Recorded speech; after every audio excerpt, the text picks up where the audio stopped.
जी भाई प्रणाम। हम सभी लोगों का स्वागत करते हैं, अभिनंदन करते हैं, आप सभी को हार्दिक प्रणाम करते हैं।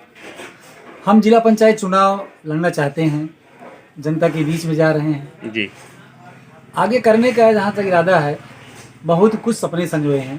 जी सबसे पहले गांव गरीब जी की ही बात करें जी तो मैं बचपन से लेकर के अब तक अगर सोचता हूँ तो वो गांव जहाँ था वहीं आज भी दिख रहा है। जी गांव की वो गलियाँ जी जहाँ थी वहीं आज भी दिख रही हैं। जी और इसके बाद शिक्षा और स्वास्थ्य के नाम पे बिल्कुल ये विकास कार्य नहीं हुआ है। बिल्कुल नगण्य दिखता है, क्योंकि मैं सेक्टर 28 से चुनाव लड़ना चाहता हूँ। जी तो आप लड़ना चाहते हैं तो आप क्या करना चाहेंगे आप जनता के सेक्टर लिए? 28 से चुनाव लड़ना चाह रहे हैं, मैं वहीं की परिदृश्य के विषय में चर्चा करना चाह रहे हैं आपसे। जी आपके माध्यम से हम जन जन तक अपनी आवाज़ को, जी अपनी विचारधारा को पहुँचाना चाहते हैं। जी तो सबसे पहले ये बताना चाहते हैं कि यह क्राइटेरिया विकासखंड बल्दी राय, जी तहसील बल्दी राय क्षेत्र में, यहाँ बघौना से लेकर के जी वलीपुर होते हुए बरासिन तक का, जी और इधर ढबिया से लेकर निशासिन तक, जी ये बीच में मध्य का क्षेत्र है।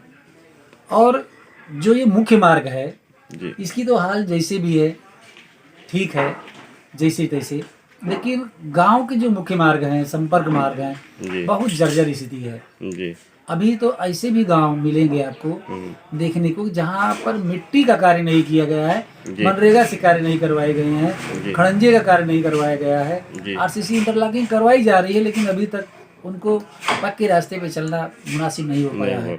हमारे यहाँ बहुत बड़ा मुद्दा है, जी जैसे आदि माँ गंगा गोमती का जो पुराना तट था, जी ये आप समझिए मढ़ा, इधर उपाध्यायपुर, बड़नपुर, ढबिया के बीच में, जी इधर हजारों एकड़ जमीन जी बिल्कुल जलमग्न रहती है। जी और उदासीन शासन सत्ता, मैं इसी सरकार के लिए नहीं कह रहा हूँ, जी। ये देश जब से आज़ाद हुआ तब से लेकर के जब भी उधर कभी आदि गंगा गोमती का प्रवाह चलता था, और जब से उन्होंने रास्ता चेंज कर दिया तब से ये समस्याएं आई हैं।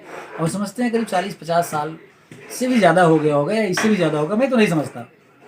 लेकिन वहाँ के लोग बड़ी दुश्वारियों से जीवन जी रहे हैं। उनके पास जो भी अपनी ज़मीन है उसको यूज नहीं कर पा रहे हैं, वहाँ पे बुआई नहीं कर पा रहे हैं, ये हमारे मुद्दे हैं। अच्छा, उसमें अभी हाल में तमाम मीडिया कवरेज के माध्यम से और माध्यमों से लोगों ने आवाज़ उठाई, हमने भी उठाई जी। और जिस पे थोड़ा बहुत लाभ मिला है कि कुछ करोड़ों का प्रोजेक्ट वहाँ पे लगा हुआ है, सतारी ड्रेन का वो जी नदी तक मिलाने का काम किया जा रहा है। लेकिन फिर आदमी से वहाँ की ना तो क्षेत्र की जनता संतुष्ट है और न मैं संतुष्ट हूँ। क्यों? कि मकसद ये है कि कम से कम वहाँ पे यदि सौंदर्यीकरण करवा दिया जाए, उसमें सफाई करवा दिया जाए, दोनों तरफ मिट्टी डलवा के अच्छे से पार्क बनवा दिया जाए, तो एक पिकनिक जोन बन जाएगा बच्चों के लिए, बूढ़ों के लिए, नौजवान के लिए, वहाँ ज़्यादा ज़्यादा बैठने के लिए पिकनिक स्पॉट बन जाएगा, और उस क्षेत्र की जनता को एक रोजगार भी मुहैया हो जाएगा। तो सबसे बड़ी बात यह है इसके लिए। और हमारा जो मकसद है कि हमारे शासन से, सरकार कोई भी हो, शासन से जिले तक, जिले से लेकर ग्राम पंचायत तक जो धन आता है और आना चाहिए, जो आता है आना चाहिए, वही नहीं आता। दुख की बात है कि 10% भी लगाना नहीं चाहते लोग। यहाँ तो जनप्रतिनिधि, या हम किसी का नाम नहीं लेंगे, लेकिन बिना काम करवाए पैसा निकाल जाना चाहते हैं। और मैं जानता हूँ कि मात्र जनप्रतिनिधि ऐसा नहीं कर सकता, वहाँ के अधिकारी, वहाँ के कर्मचारी, वहाँ के जो भी जिम्मेदार बैठे हैं, उन सबकी मिली भगत है। आज हम आपको कितने लोगों को बताएं, कितनी जन सूचनाओं के बारे में बताएं कि 1-1, 2-2, 3-3 सालों से जन सूचनाओं का जवाब लंबित है। आप बताइए विकास कैसे होगा? वो कौन सी शक्तियां हैं जो उस सूचना को देने में हिला हवाली करने वालों को सरपरस्ती दे रही हैं? तो ये सारी बातें हैं। दूसरी बात, जो हमारा क्षेत्र सुल्तानपुर का ये वार्ड नंबर 28 ले लीजिए, बल्दी राय ब्लॉक ले लीजिए, सबसे पिछड़ा ब्लॉक है। नई तहसील का सृजन हुआ है, अभी समस्याएं हैं इस क्षेत्र में। तहसील तो बन गई, आज सालों हो गए, लेकिन वहाँ पे एक रजिस्ट्री के नाम पे कोई ऑफिस भी नहीं खुला। एसडीएम बैठते हैं, तहसीलदार बैठते हैं, लोगों को रजिस्ट्री करवाने के लिए आज भी उसी मुसाफिर खाना जाना पड़ता है अमेठी जनपद में। हमारे यहाँ के क्षेत्रीय लोगों को कि जो मुसाफिर खाना में ही रजिस्ट्री होती है, क्योंकि उसके बाद सदर हो गया था तहसील, फिर उसके बाद बल्दी राय सृजित की गई, तो वहाँ हो जाना चाहिए था। मैं आपके माध्यम से, आपकी मीडिया के माध्यम से इस बात को, यहाँ की सत्ता को, यहाँ के शासन प्रशासन को बता देना चाहते हैं कि इस व्यवस्था को शीघ्र करवाएं। जैसे कि आपको बताना चाहेंगे कि हमने अभी हाल में कोविड के पीरियड में ही यहाँ के उप जिलाधिकारी महोदय से बात किया और क्षेत्रीय पूर्ति कार्यालय की यहाँ पर व्यवस्था नहीं थी। उसके लिए भी यहाँ के लोगों को राशन कार्ड की कोई समस्या है तो भी सुल्तानपुर जाना पड़ता था। लेकिन अब वही 40 किलोमीटर दूरी न तय करते हुए उस समय के तत्कालीन प्रिया सिंह एसडीएम थी, उन्होंने आश्वासन दिया था 15 दिन में करवा देंगे और करवा भी दिया था। तो वो कार्यालय यहाँ पे ओपनिंग हुआ, वहाँ के लोग संतुष्ट हैं, क्षेत्रीय जनता इससे काफ़ी खुश है। लेकिन एक तो हमने आपको कहा कि यहाँ पे रजिस्ट्री हो, यहाँ की सुविधा नहीं है उसकी, ये सुविधा होनी चाहिए। और बहुत बड़ी बात है हमारे यहाँ जैसे कोतवाली या तहसील है, बल्दी राय तहसील है, तो यहाँ पर सीओ कार्यालय होना चाहिए, वो यहाँ पर उपलब्ध नहीं है। उसके लिए भी एसपी कार्यालय जाना पड़ता है, जहाँ 4 किलोमीटर 5 किलोमीटर 10 किलोमीटर जाने के बाद काम हो सकता है, वही काम जिले में हो रहा है। अगर जिले से ही सारा कुछ होना था तो तहसील बनाने की जरूरत क्या थी? सवाल ये है हमारा। तो हम इसके लिए आपके माध्यम से बीच में हमने आपसे कह दिया।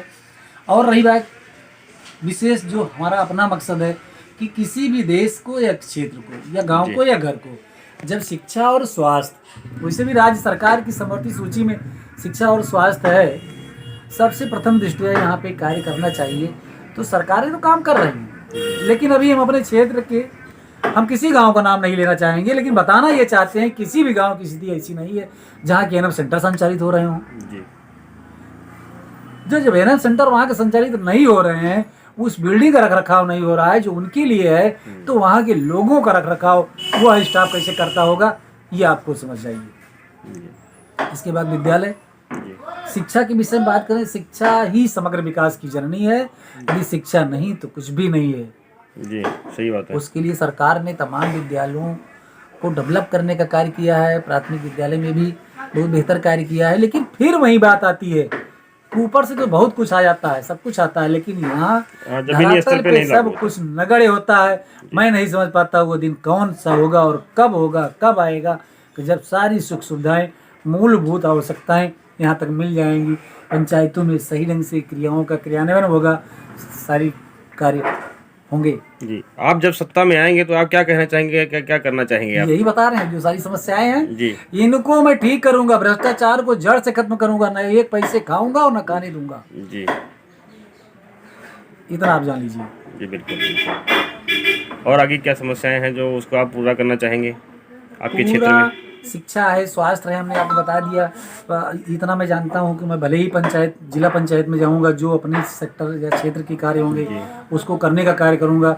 लेकिन एक विशेष मेरी जो योजना स्पेशल तौर पर है कि गांव को बेहतर बनाने के लिए जो ग्राम पंचायतों के प्रतिनिधि हैं उनसे अच्छा तालमेल बनाने का कार्य करेंगे और उनसे तालमेल बना करके उन्हीं की निधि से उनके गाँव को संभालने का काम करेंगे। ये मेरा अपना लक्ष्य है। वो मैं कैसे करूँगा ये मैं ही जान पाता हूँ, जान पा रहा हूँ। मैं कह नहीं सकता, कह भी सकता हूँ तो भी बताने की जरूरत नहीं है, मैं करके ही दिखाऊंगा।